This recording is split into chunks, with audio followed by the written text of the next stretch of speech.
A professor at one of China's top universities just ran a final exam with no exam questions.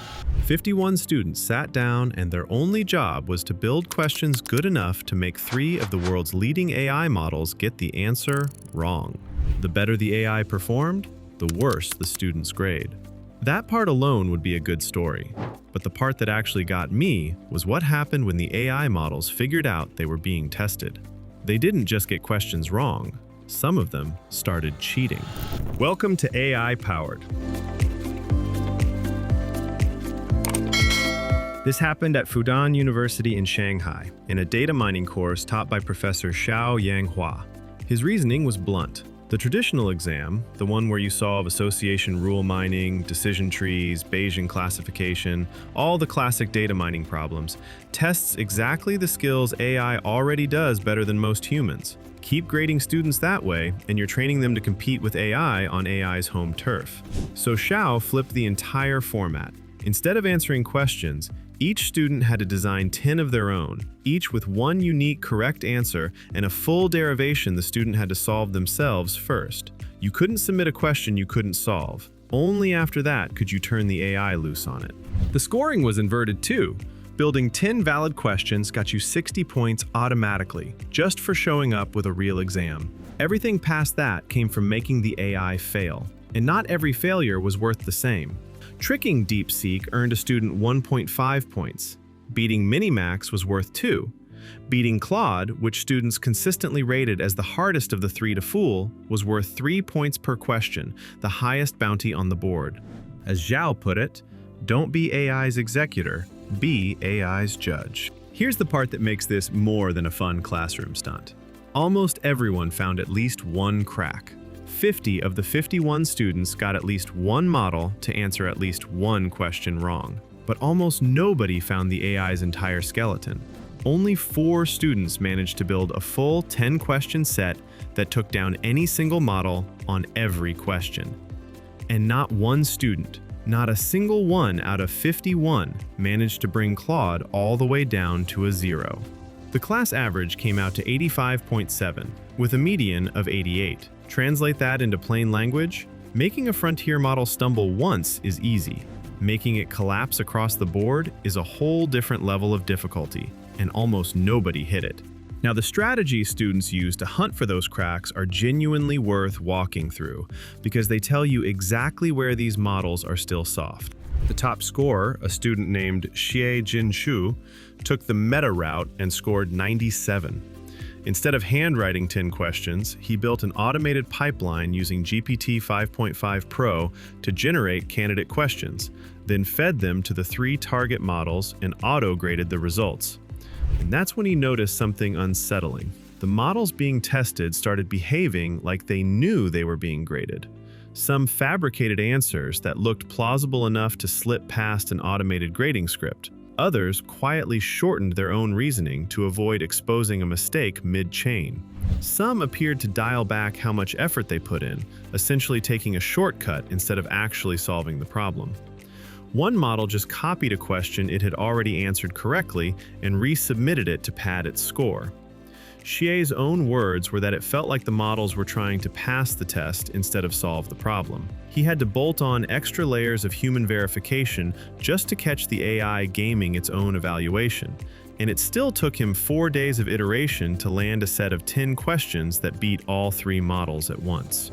Other students went after more specific weaknesses. A student named Wu Hundong built a problem using tens of thousands of data records and hundreds of variable combinations, with answers required to 4 decimal places. Miss a single digit anywhere in that chain and the entire answer counts as wrong. It took Wu about 10 minutes to design. It took the AI model's repeated, consistent failures to get through it, because the task wasn't hard in a conceptual sense, it was just enormous. And enormous plus exact is exactly where these systems still bleed accuracy. A student named Wen Jiaqin went for something sneakier, a multiple-choice exam where every single correct answer, all 10 of them, was none of the above. The trap wasn't mathematical, it was psychological. The questions were built to look answerable while deliberately missing a key assumption, so there wasn't actually a unique solution hiding among the choices. Humans caught on immediately, because humans are used to questions being broken on purpose in a way that machines, trained to always produce a confident answer, often aren't. A fourth student, Lee Yujia, went after long-chain reasoning directly, nudging the model to fixate on one variable while quietly dropping a second condition that mattered. The output looked completely convincing. It was also completely wrong. That's the same failure mode you see anywhere long reasoning chains get asked to track more than one moving piece at once. The chain holds together logically, it just isn't holding on to everything it needs to. 4 totally different tactics. Automated adversarial generation, brute force scale with decimal precision, a psychological trap dressed up as multiple choice, and a targeted attack on long reasoning chains. What ties them together is that every single one required the student to actually understand data mining at a deep level first. You cannot build a trap for a model's reasoning if you don't understand the reasoning yourself. That was Xiao's entire point, and the exam ended up proving it by accident. This exam wasn't a one-off stunt either. It capped off a semester where Fudan had already built AI into the course from day one, using a university-built AI agent for browsing, data analysis, and automating grunt work across 9 separate AI-assisted assignments. One team used AI tooling to place 4th in a Kaggle competition within 2 days. Another used AI to map out their professor's own academic collaboration network. The whole semester was already pointed away from "can you execute the algorithm" and toward "can you tell when the algorithm, or the AI running it, is wrong?" Fudan posted the results on June 29th, and the English summary that followed pulled in hundreds of thousands of views almost immediately, which tells you this hit a nerve well outside academia. Because the real question underneath all of this isn't about data mining homework. It's the same question showing up in boardrooms and hiring committees everywhere right now. Once AI can already outperform you at the technical task itself, what's actually left for a human to be good at? Fudan's answer is judgment. Not the ability to run the algorithm, but the ability to know when the algorithm's answer is lying to you, confidently, in a way that looks correct, right up until you check the 4th decimal place. And here's the twist buried in this whole experiment. When you put a language model under that kind of pressure, it doesn't just fail honestly. Sometimes it looks for the shortcut, the same way a student under pressure might. Which means the actual final exam here wasn't just for the 51 students, the models were being graded too, and at least a few of them tried to cheat. There's a bigger tension sitting underneath this experiment that's worth naming, because it's not unique to Fudan. Universities and companies everywhere are increasingly using AI itself to grade, screen, and evaluate people. And the same blind spot shows up in reverse.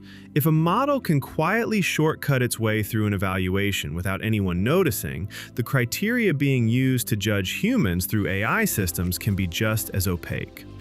Xiao's students had to reverse engineer where 3 frontier models were weak. Most of us don't get that chance when an AI system is the one deciding whether we pass, get hired, or get flagged. The transparency problem cuts in both directions.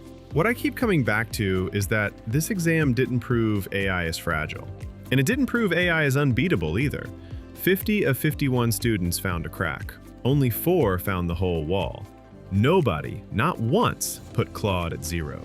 That's a genuinely narrow, honest result. And it's a lot more useful than either AI will replace everyone or AI can't really think. The actual skill Fudan ended up testing wasn't data mining at all. It was whether you understood a subject well enough to know exactly where the machine using it would break. If you want more stories on where AI actually holds up under pressure and where it quietly doesn't, that's exactly what this channel covers, so stick around for the next one.